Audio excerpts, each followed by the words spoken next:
Toronto folk singer is dead after she was attacked by a pair of coyotes. What is the monkey doing? Tell me what the monkey... He hit your face off! We actually have a trainer in the water with one of our whales. If I show weakness, if I retreat, I may be hurt, I may be killed. Baby Azaria Chamberlain was taken by a dingo back in 1980. Howdy doody, my little cuties, and welcome back to Man-Eaters, the only true crime podcast on the internet where all the killers are real animals. Whether it's bitings, scratchings, maulings, or even clawings, we're here to talk about it. You bet your little bum we're here to talk about it. As always, I'm your host, James Chapman, a.k.a. Jimothy Chaps, a.k.a. Jimbalaya, a.k.a. Jimbalee, someone called me, a.k.a. the most smelly with the most belly, and welcome to a brand new episode of the show. I say that every week, don't I? Welcome to a brand new episode. Every episode's a brand new episode, if you think about it. Unless we started doing reruns. Maybe we should do that. Maybe we should do reruns of the show, because that would definitely open up my weekends, and my schedule's quite slammed. If we could just really start phoning it in now after 100 episodes, that'd be great on my planner, on my calendar.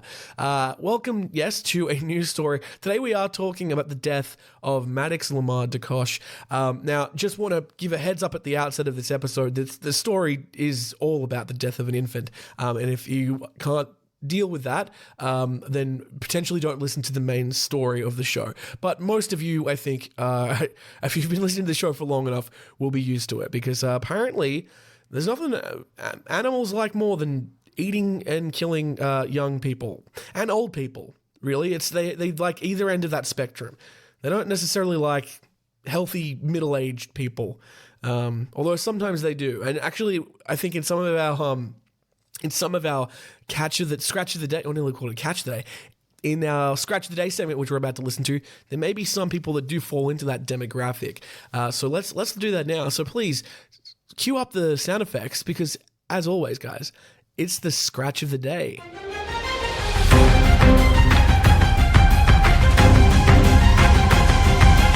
of the Day, of course, the segment of the show where we look at news.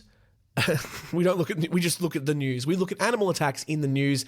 Anytime a person has been attacked or injured or had any kind of confrontation with an animal, we will try our best to talk about it. Now, the first thing we're going to talk about today, and for some reason the article has decided to disappear on me, the first thing we're going to talk about today is the unfortunate shark attack that occurred in Australia, not too far away from where I live, actually. It involved a surfer named Kai.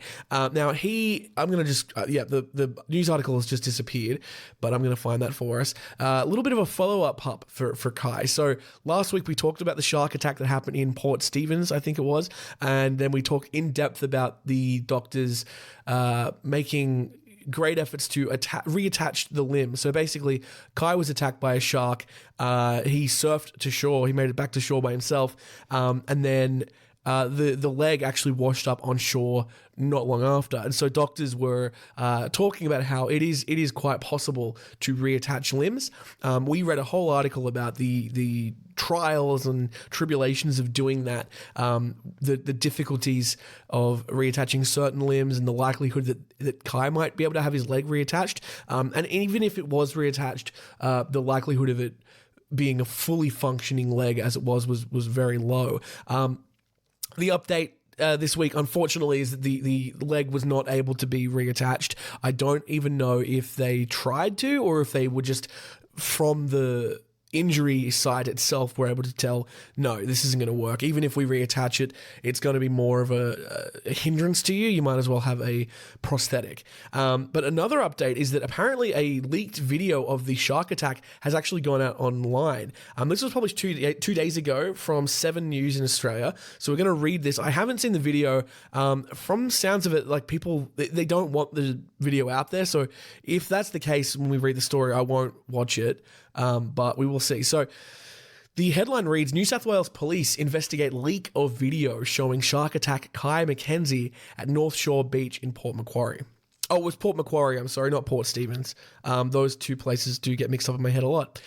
New South Wales police have pledged to take appropriate action after vision of the incident was shared online.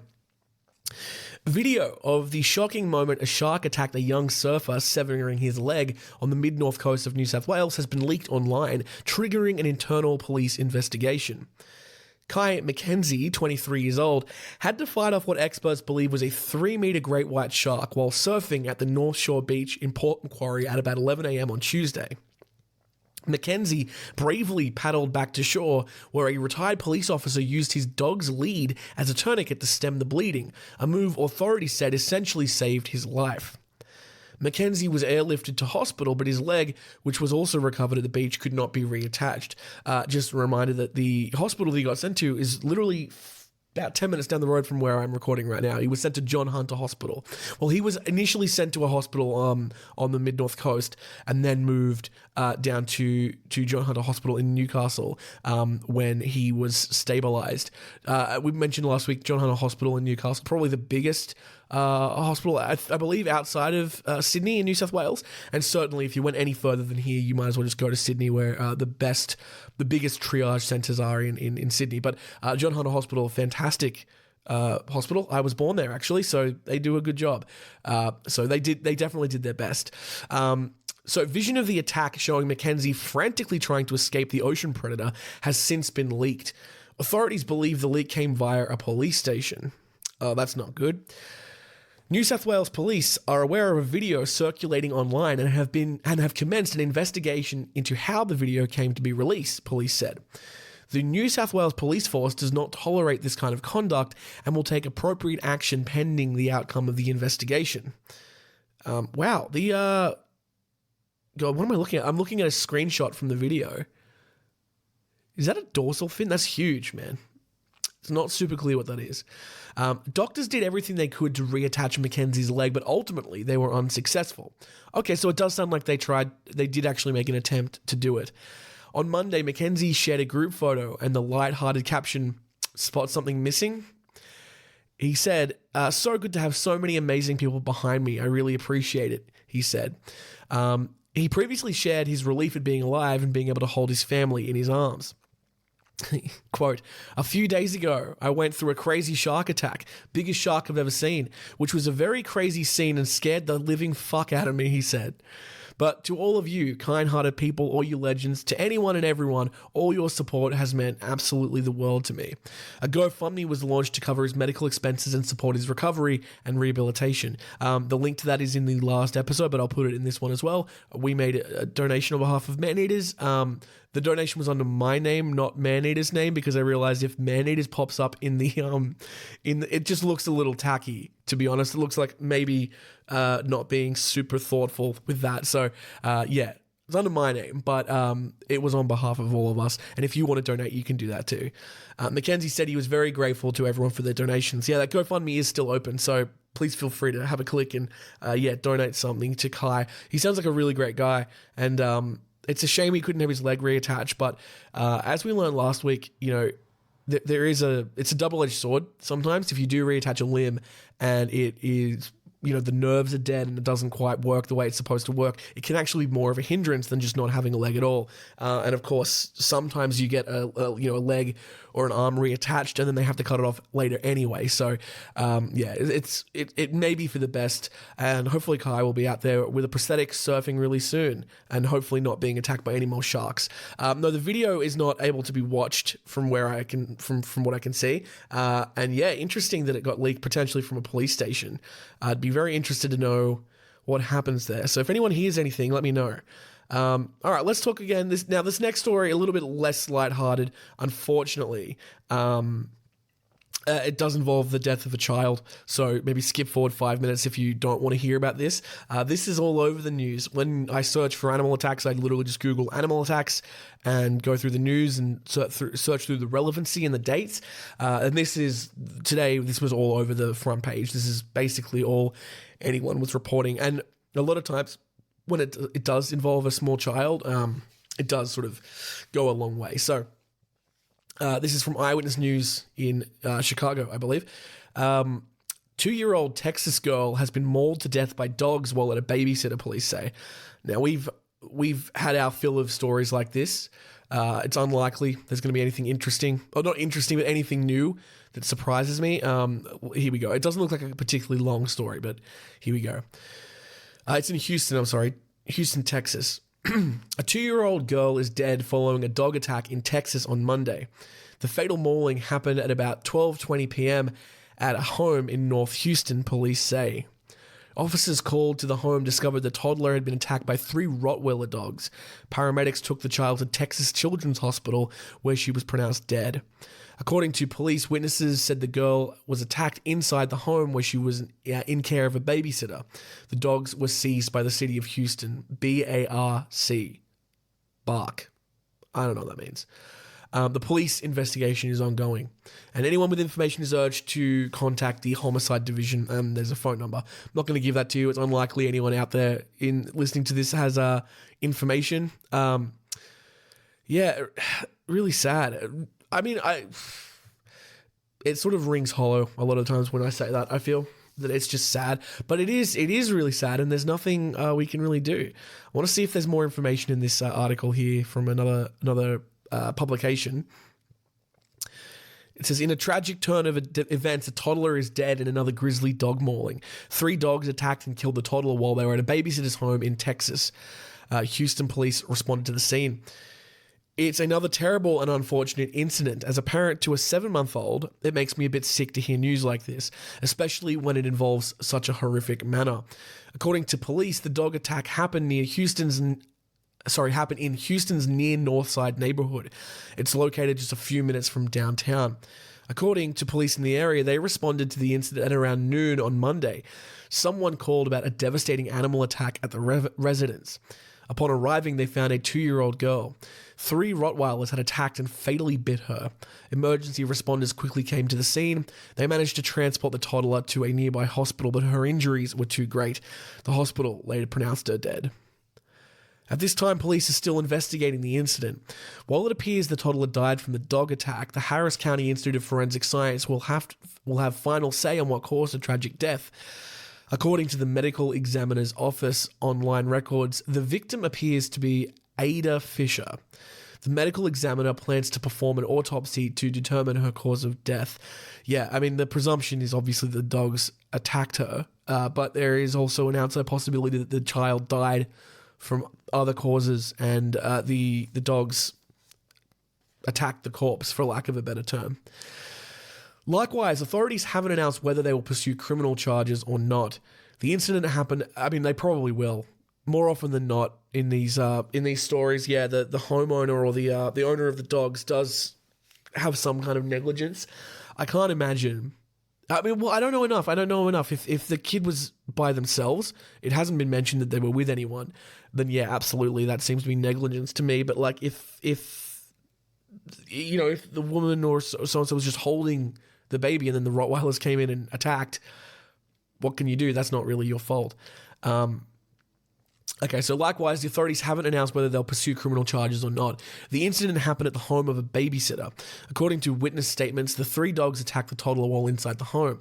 Police seized the 3 Rottweilers. At this time, we don't know if they plan to put the 3 animals down or what their ultimate fate will be. Again, I presume that they will be put down.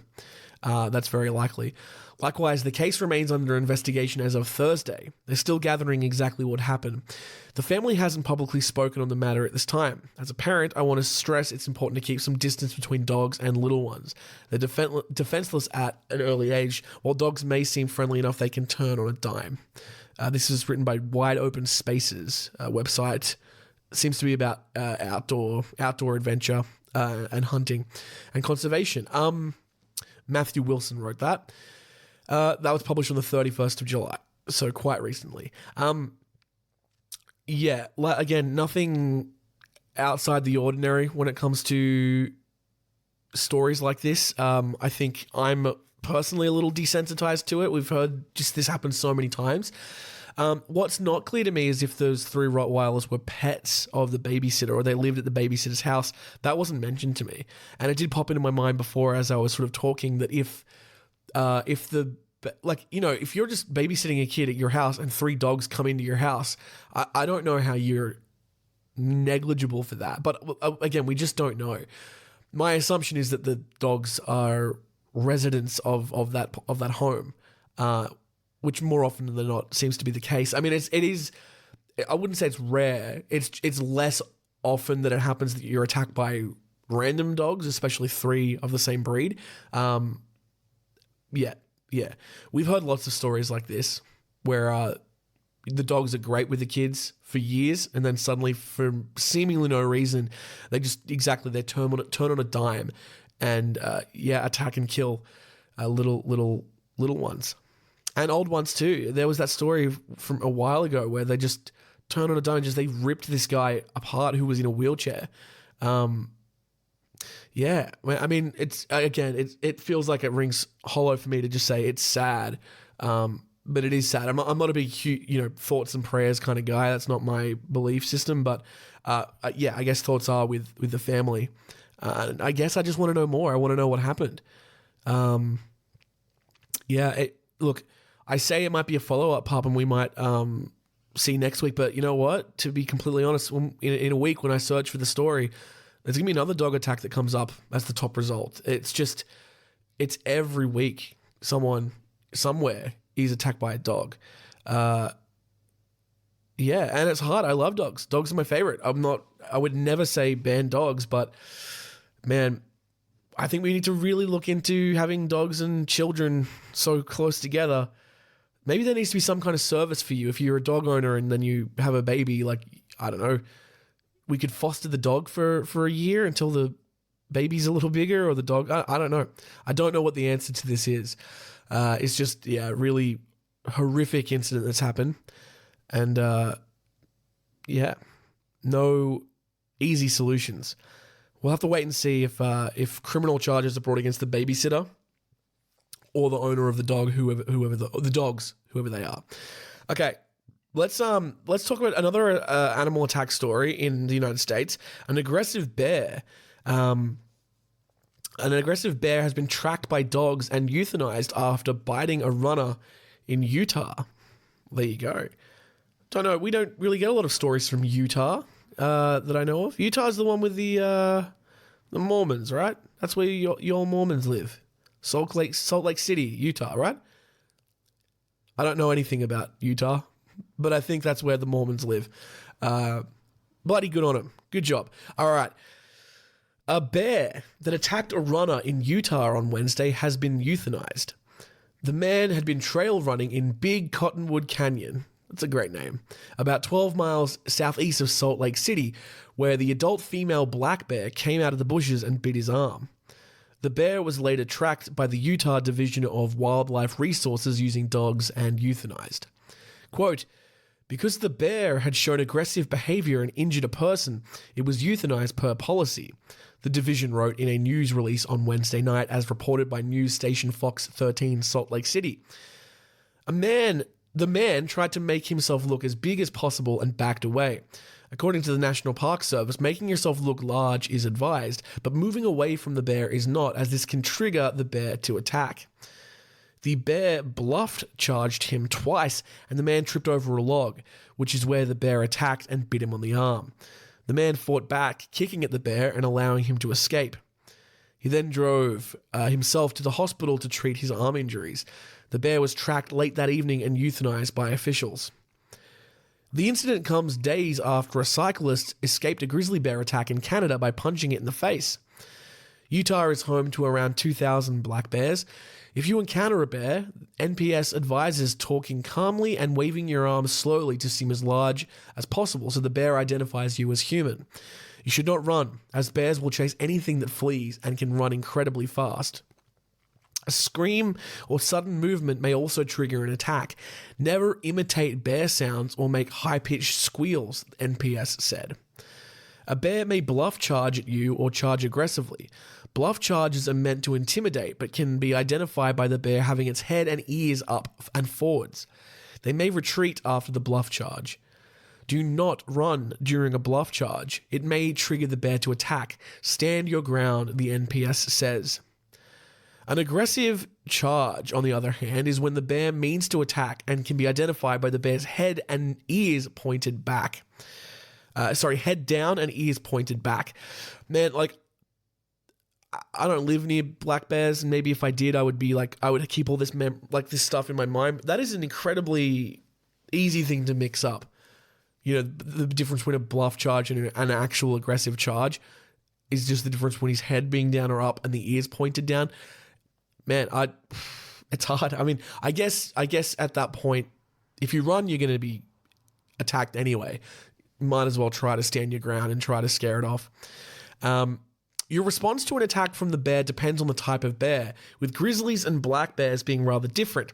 In the case of a black bear attack, NPS advises fighting back if necessary, but never playing dead, as playing dead could encourage further aggression or predatory behavior.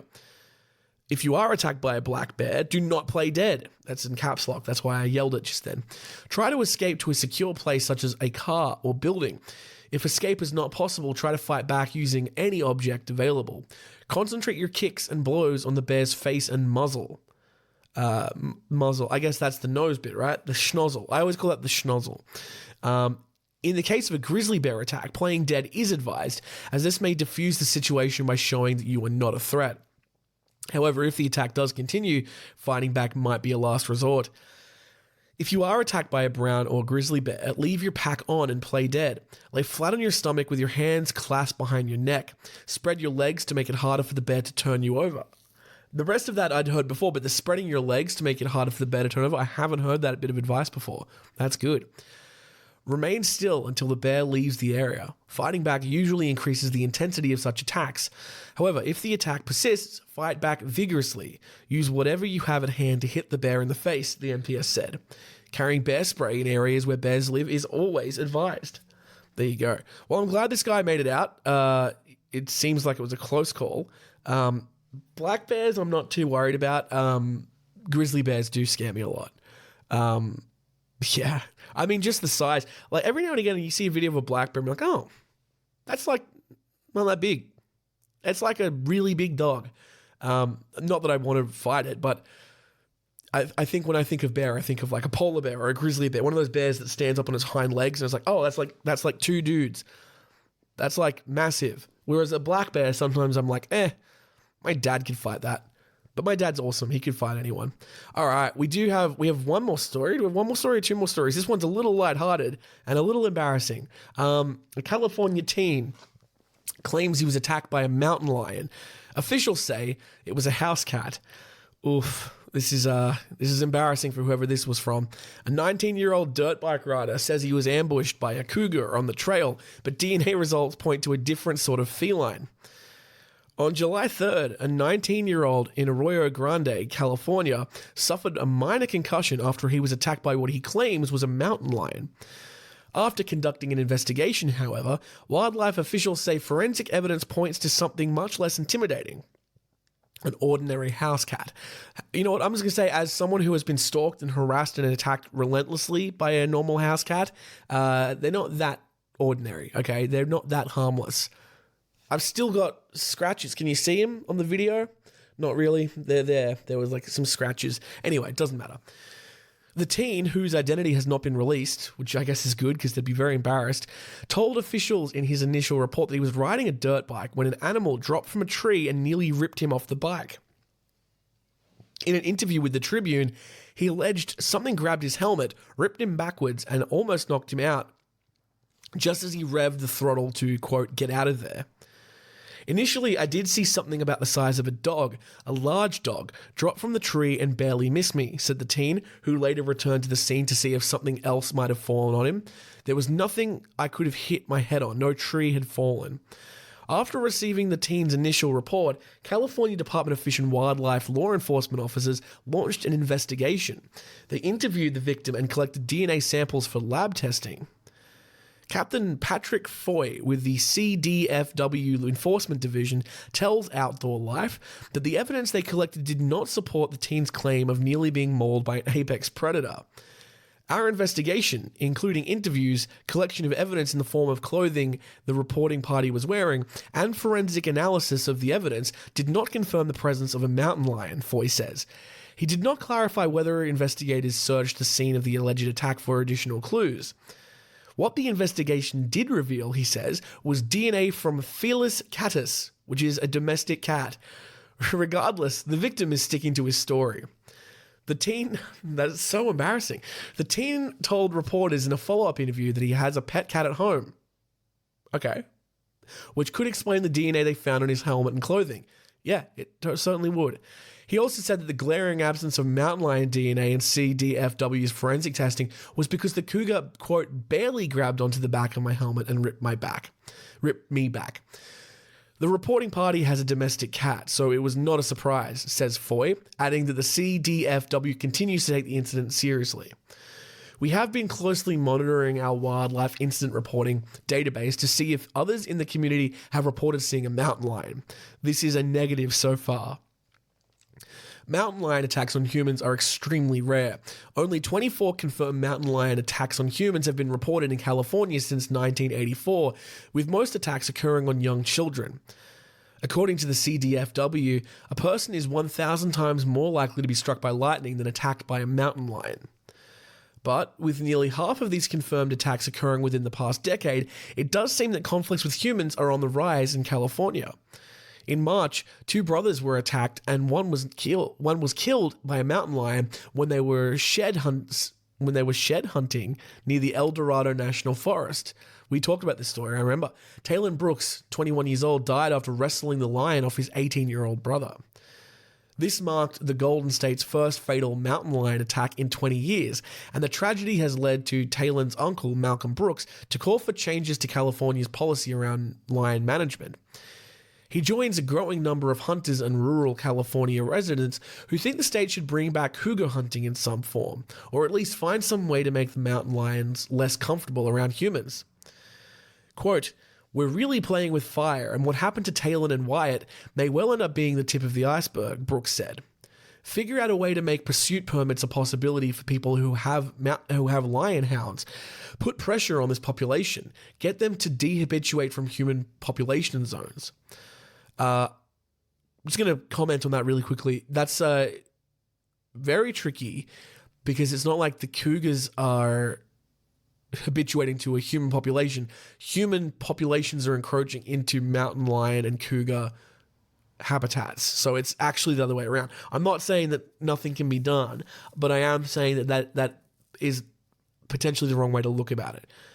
We're moving into their habitat, not the other way around. Of course, sometimes mountain lions will encroach into cities and urban areas in search for food. And I guess the best way to do that is just to be keeping our trash. It's the same with bears. Keep your trash locked up. Keep pets inside if possible. That's a potential thing you can do. Rough estimates put the statewide cougar population between 4,000 and 6,000 individuals. According to CDFW, the population is considered stable based on the best scientific knowledge, research, and methods available. Despite the abundance of these cats, however, California wildlife managers have one less tool in their toolbox due to the state laws protecting mountain lions. It's similar to what's happening in Japan with bears at the moment. There's the bear population has bounced back after being hunted nearly to extinction, and now there's a lot of bears. Some would say there's too many bears, and the rates of human bear attacks in Japan are climbing, and now people in Japan are arguing we need to make it more easy for humans to hunt bears with firearms. But then we did read that interview a few weeks ago of that Japanese hunter who was like, I don't want it to be everyone who is going out with guns trying to kill bears because that could lead to more damage and more violence. The state hasn't hosted a mountain lion hunt since 1972, and the feline predators were reclassified as a specifically protected mammal when Golden State voters passed the California Wildlife Protection Act in 1990. The new law has made it unlawful to take, injure, possess, transport, import, or sell a mountain lion or a product of a mountain lion. Under law, lions mounted by taxidermists, even if they were taken in another state, are illegal to possess in California. That's really interesting. I didn't know that.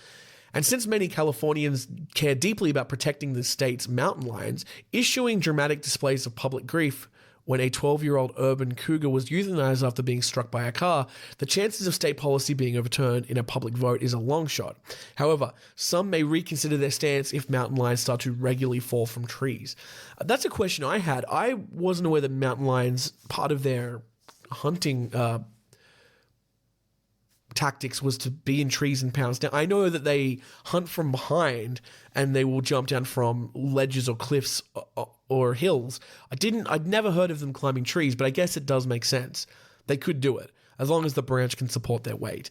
There you go. Well, kind of embarrassing for this teenager if it was just a cat falling from a tree.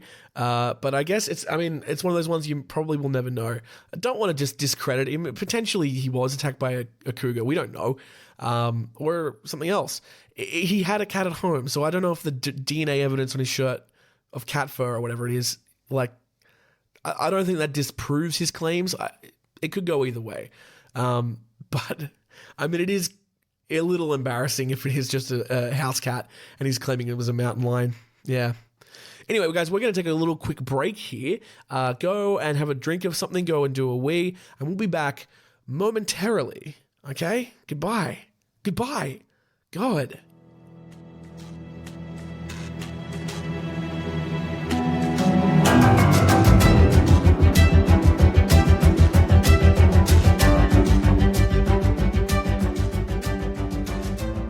We're back.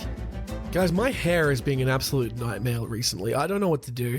If you're watching on video on Patreon, like, this is just a nightmare. I had it cut a little bit for School of Rock. Like, I was growing it out for like 8 months.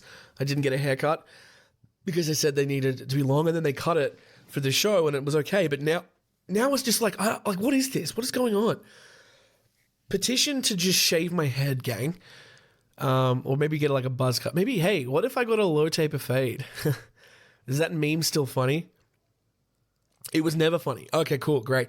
All right, well, we're going to move on now, guys, to our main story of the day. It's probably going to be a bit of a shorter one because there's not a ton of information on it. Now, like I said at the outset, this story does unfortunately involve the death of a child. So, again, if you don't want to hear it, maybe skip to the end or go and listen to another episode. I know the octopus one, there was no children in that one, so you can listen to that. We are talking about the death of Maddox Derkosh. So yeah, we're going to talk about that story now. So strap in. It is a little bit of a sad one, but it's also a very fascinating story too, with a lot of implications for people who work in zoos. So let's talk about now the death of Maddox Derkosh. So today's story is about the death of Maddox Derkosh. Maddox was a 2-year-old American boy who was killed by a pack of African wild dogs after falling into an exhibit at the Pittsburgh Zoo and PPG Aquarium on November 4th, 2012. Now, we've talked about African wild dogs on this show before on an earlier episode as part of a Beastly Biography segment, but I'm going to give you a refresher if you're not super familiar with this particular species. And if you're not very familiar with this species, I don't blame you. It's not an animal you hear a lot about, so it's not an animal that I had an intimate knowledge of either.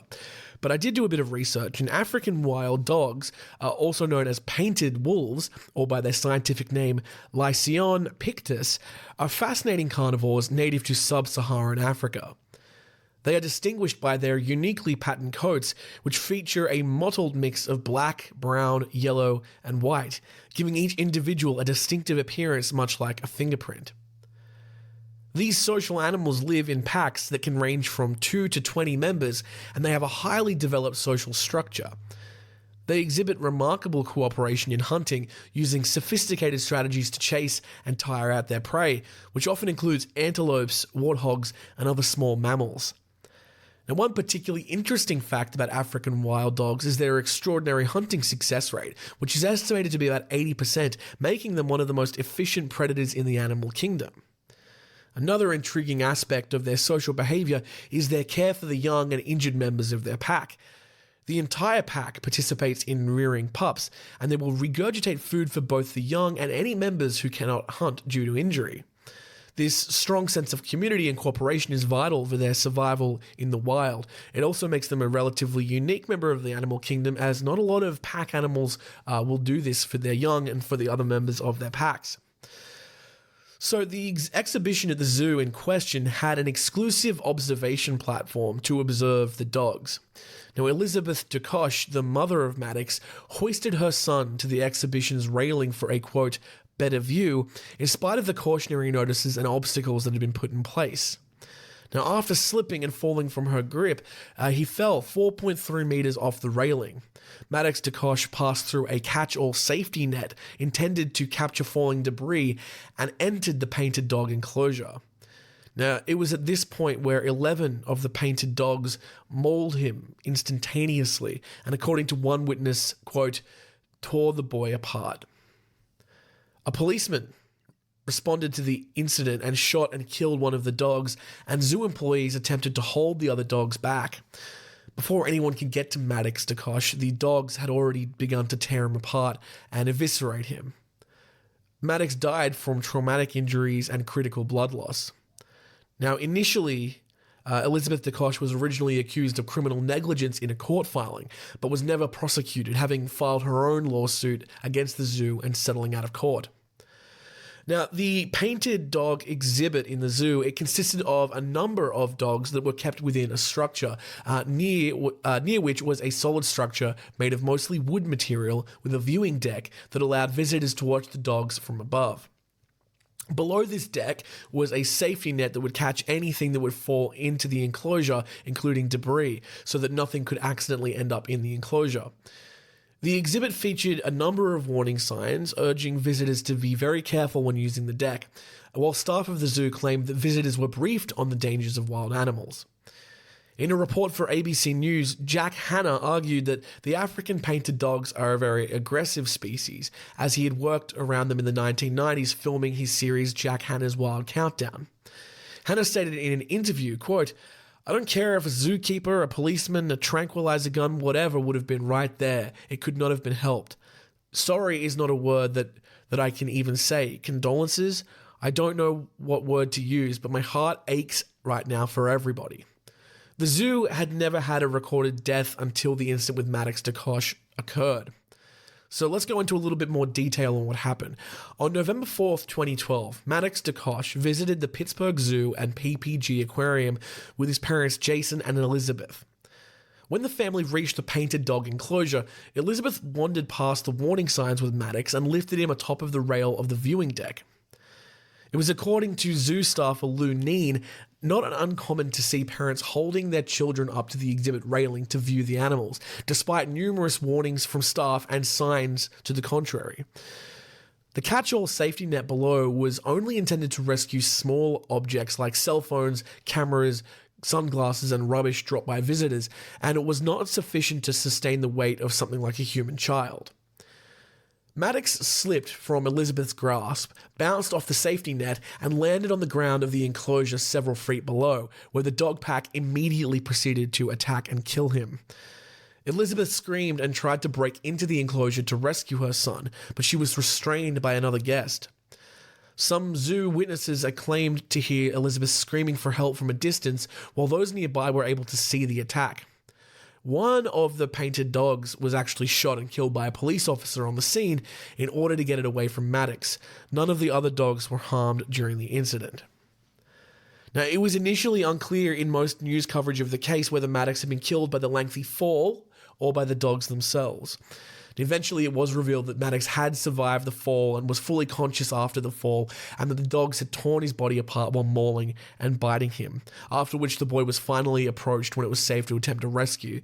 We don't know how long the boy survived into this attack, but he was quite small and there were a lot of dogs. I am hoping that he went quickly, because to talk plainly, to be torn apart by a pack of dogs, even smaller dogs like African wild dogs, that is just not that is not a good way to go.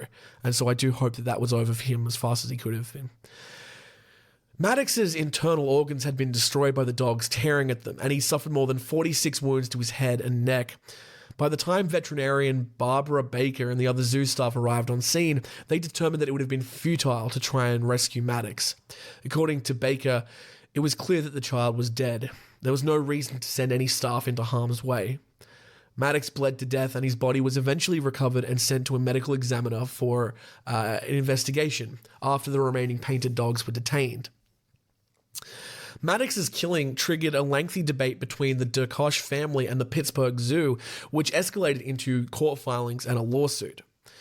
The zoo argued that it was not at fault for the attack on Maddox, and moreover that Elizabeth was reckless and negligent for deliberately lifting her son atop the railing when she had explicitly been told not to. The mother, in turn, argued that the enclosure and viewing deck was irresponsible in its design and operation. And in her lawsuit, which sought damages of $300,000, it brought to light that there was only an ill-fitting window to prevent visitors from getting too close to the railing, and that the painted dogs were roaming loose. There had, it was later revealed, also been a previous case where the zoo had to be temporarily put in lockdown because of the dogs escaping their enclosure and wandering around the greater zoo property, although no one had been injured or killed by them. Now, in response to the allegations made by Lou Need, which became an integral part of Elizabeth's lawsuit, the zoo denied claims that officials had received any warning from staff that parents regularly lifted their children onto the unprotected area overlooking the wild dogs exhibit and did nothing to protect them. The zoo also claimed that the railings surrounding the enclosure complied with building and safety codes and denied claims that it lacked an emergency plan at the time of the incident. The zoo removed the observation deck a month after the mauling. The exhibit displaying the wild dogs, which are an endangered species and native to sub-Saharan Africa, was shuttered shortly after. It was replaced with a cheetah exhibit. Quote, the USDA has conducted 35 inspections at the painted dog exhibit since its opening in 2006. At no time have any concerns or violations regarding this exhibit been identified by the regulatory agency, said Public and Media Relations Manager Tracy Gray in defense of the zoo. Elizabeth Derkosh was not charged with negligence despite the accusations made against her. The Pittsburgh Zoo and PPG Aquarium received some public and media backlash for its treatment towards the grieving mother. Robert Mongaluzzi, a lawyer for the Derkosh family, said in a statement that, quote, the zoo's position is dead wrong and shameful, while County District Attorney Stephen A. Zappola Jr. declared Maddox Derkosh's killing a tragic accident, while adding that Elizabeth would not face any charges despite the zoo's claims. The Derkosh family and the Pittsburgh Zoo and PPG Aquarium eventually settled out of court for an undisclosed amount. Now, I just want to talk a little bit about the lawsuit there. I'm not a law student or professor or anything like that. I don't actually know much about US law at all. Just thinking on the perspective of the zoo, right? When this incident occurred, their main thing here is that they don't want to be sued. And I wonder if their accusations of Elizabeth, the mother, I don't think the zoo wanted the mother to get in trouble for this. You know what I mean? I don't think that they don't get anything out of the mother being charged with it. I think they just wanted to not be charged with negligence. And so by accusing her, it kind of doubles down on their stance that they did nothing wrong. And that's why I imagine that they have settled out of court for an undisclosed amount, but I don't know. The 11 African painted dogs, they were actually removed and relocated because they're an endangered species, and the act of killing one out of the 11 dogs attacking Maddox had been an emergency measure to try and get Maddox's body and attempt a rescue. The other dogs were not killed or harmed, but instead they were relocated to various undisclosed locations. Quote, we want our visitors to enjoy a family, fun and safe environment while learning about our animals. Unfortunately, the painted dogs would have been a continuous reminder of the accident and would distract from educational opportunities to learn about this wonderful and endangered species, the Pittsburgh Zoo and PPG Aquarium said. And that's fair. I think anytime an animal attacks and kills someone in a zoo, it's very difficult to, particularly a child, it'd be very difficult to keep that enclosure there. Like, think just the most high-profile case of this I can think of is Harambe, obviously. Did they keep that exhibit? Is the gorilla exhibit still at that zoo? Did they move them around? I don't know. I mean, obviously in that instance, Harambe was killed, which some people argue set a series of events into motion that is why we're living in the darkest timeline. But yeah, it seems to me that if you did run a zoo and something horrific like this happened, that you would potentially try to move the exhibit and change it up. So yeah, now it's a cheetah exhibit. And hopefully no one can fall into the cheetah exhibit, because the cheetah also could be a pretty dangerous animal. The killing of Maddox Derkosh has been compared in the media with similar incidents at zoos, theme parks, and aquariums, including the San Francisco Zoo tiger attacks, which we've talked about, the death of Debbie Gale Stone on the Disneyland ride America Sings. We haven't talked about that, we might have to. And the killing of SeaWorld trainer Dawn Brankow. We've talked about that. While the incident was very gory and intense in nature, Maddox's death inspired numerous respect pages, memorials, and tributes, including an online tribute page on Forever Missed and an obituary page from the Slater funeral service. Father Dave Bonner of St. Bernard Church in Mount Lebanon, where Maddox's burial mass was held, stated, "Maddox was a happy child who loved life and giggled a lot. If he were asked to draw a picture of God, he would probably draw a picture of a truck."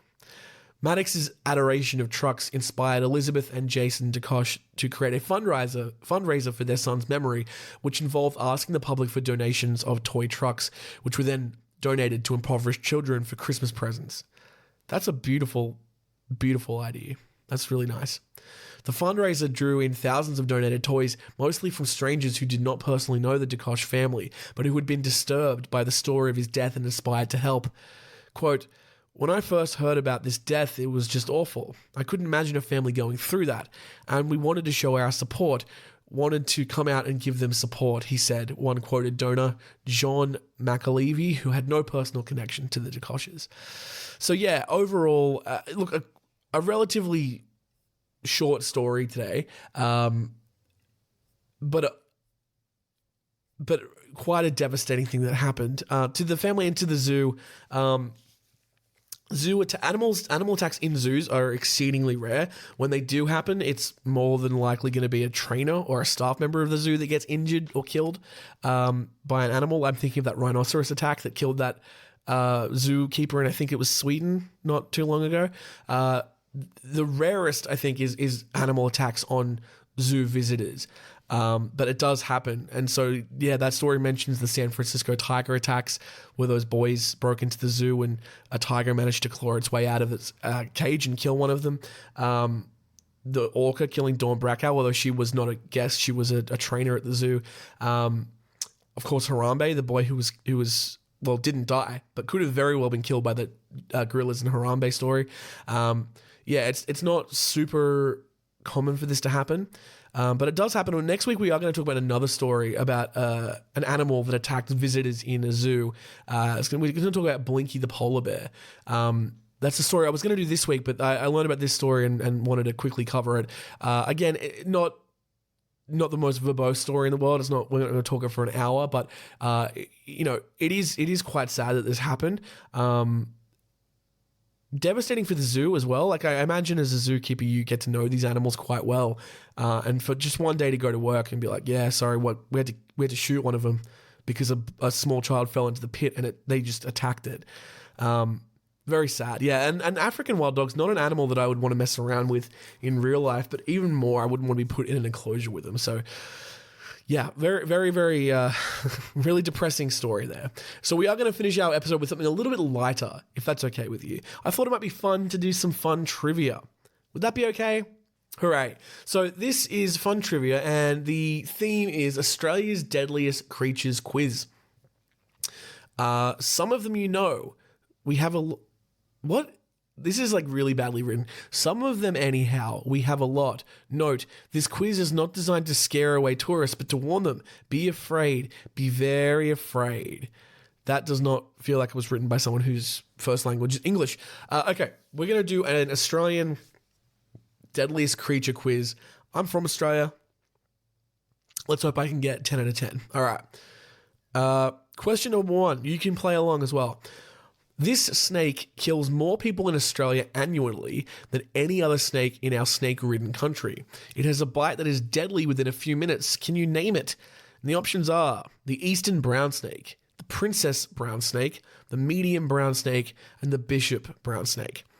Now, the eastern brown snake is the answer, but the other three, I don't even know if they're real. I've never heard of the princess or the bishop brown snake or the medium brown snake. The princess brown snake could be right, but I'm going to go eastern brown snake because it's the only one that actually I've heard of. Correct. Wunderbar. Okay. All right. Next. Can I go to the next page? Yes? Correct. Okay. Oh, here we go. Found mostly in the southeast of Australia, this creature doesn't roar, but makes no mistake about it, it can kill. Which snake is it? What?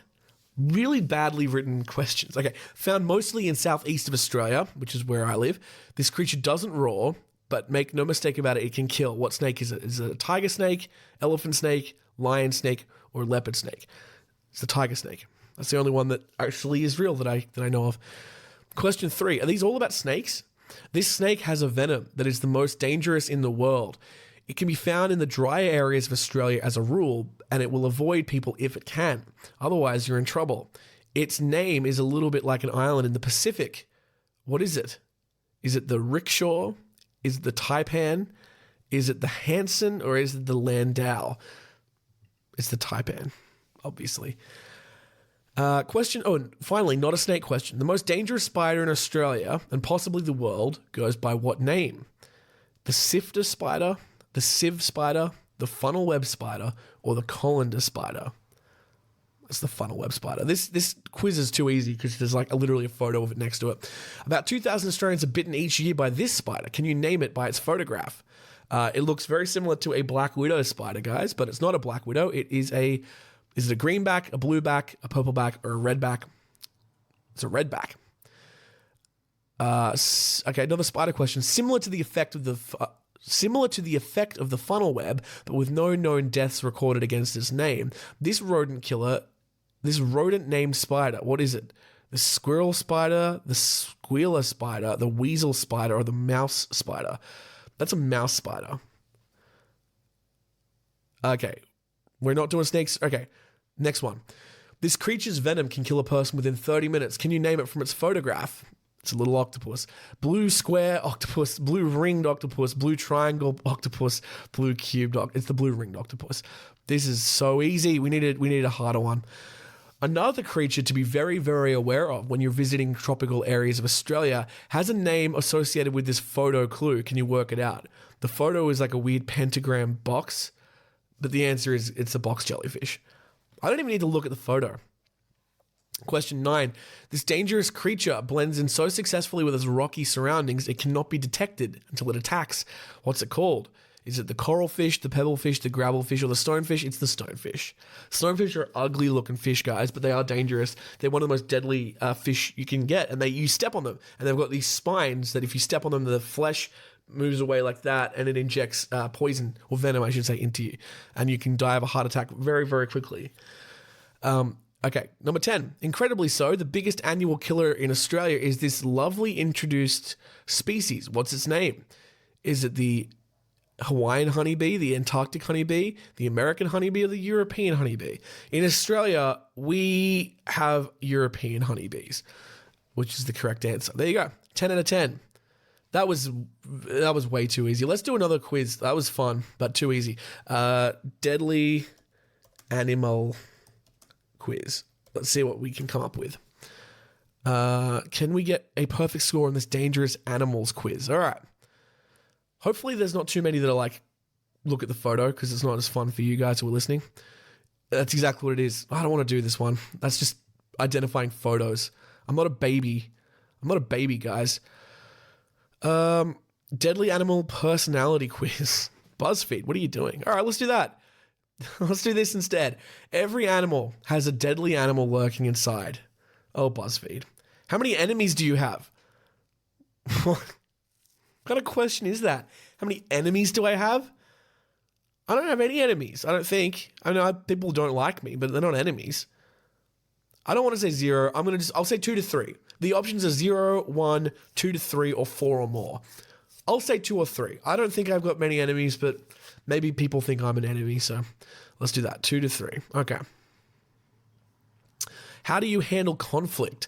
Directly, calmly, I avoid it, or I don't know. I avoid conflict wherever I can. I hate conflict. Which of these do you like the most? Music, books, movies, or video games? I like all of them except books. I do read some books. Okay, I'll go video games. I'm pretty big into video games at the moment. Which superpower would you want? Flight, invisibility, super strength, or mind control? I'd either go flat or super strength. I'll go super strength. That's cool. Pick an ice cream flavor: vanilla, cookies and cream, cookie dough, mint chocolate chip. Cookies and cream, bro. What are we up to? Oops. Okay. Which fast food would you throw at someone you don't like? Oh, not fast food. Which food would you throw at someone if you don't like? Fettuccine Alfredo, eggs, string cheese, or ham? This is such an odd question. Eggs. Obviously eggs. Who goes around throwing string cheese at people? You freak. Are you good at keeping secrets? Yes, sometimes, not really, no. Sometimes. If it's a really important secret, I can keep it. If it's just like something I think is good gossip, there's a good chance I'm going to tell someone else. Great. I'm a poisonous frog. Great. Well, that was a fun waste of time. Let's call it a day, everyone. Thank you so much for listening to today's episode. As always, you can follow us on all the social media at Maneaters, at Maneaters Podcast on Instagram, at Jimothy Chaps on Instagram. We do have a Facebook that I never use. There is also the Patreon, patreon.com/Maneaters. I'm going to be releasing some new content there soon. I'm going to go back and rewatch every episode of all of my old web series. Some friends will pop up along the way. Sometimes it'll just be me. Went to record the first episode today and realized I couldn't record the audio from the video, so gonna try that again next, probably tomorrow. But yeah, that'll start popping up really soon. I had a couple new people join the Patreon as either free members or paid members, so nice to have you there. Again, it's like $5 a month at the lowest tier, and that's $5 US. That's $5 Australian. So if you're from America or the UK or any country with a better exchange rate, it's actually going to be like $3.50 or something like that. So $3.50 a month to support your boy and get some extra goodies. And as well as that, you can have the video versions of all these episodes. I'm recording them. You can see how bad my hair looks. There's lots of other goodies in there too. This poster that I'm pointing out right now, that's available for free to all members of the Patreon. And you can go and get yours there. You can also just buy it as well for $10 if you don't want to do the Patreon stuff. That's going to do it for today, guys. Thank you so much. Have a fantastic week. And please, as always, stay safe because as we've learned, it's a jungle out there. Bye, everyone. Toodles.